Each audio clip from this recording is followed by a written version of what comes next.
halka kale waxaan ku haysanaa oo aan ku arki doonaa qaybta kale inoo xigta ayaa ah insert functions. Excel sidaad wax ugu xisaabin lahayd.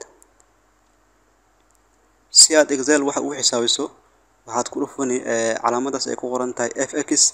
asaga markaad ku dhufato waxa kuu soo boodaya windowgan adiga ayaa controlaya wuxuuna ku kala bixiyay qaybo fara badan. qaybta ugu horeysa wuxuu ku leeyahay geli function hadaa u baahan tahay oo aadan meeshan ku arkin waxa functionka u baahneed meeshan ku qor kadib go dhah. marka qaybta kale waxaa xigta wax la yiraahdo dooro category arto. hadda anaga waxaan doornay kuwa badan la isticmaalo. halka kale waxaan ku haysanaa optiono kala duwan oo ay ka mid yihiin financials, date and time adiga ay ku xiran tahay, laakiin aniga waxaan arki doonaa badanaa kuwa la isticmaalo oo ay ka mid yihiin average sum iyo if iyo kuwan ay ka mid yihiin. tusaale kale qaybta ugu horeysa waxaan ku baran doonaa sida Excel wax lagu xisaabiyo isku darida.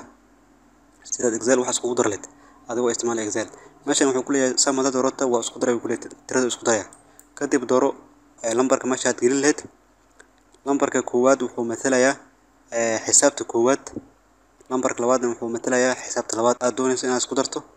hadda ku soo dhafato mid kale si furma. marka halka kale waxaan ku haysanaa meesha natiijada ay noo gal lahayd markii lambaradana aan isku darno.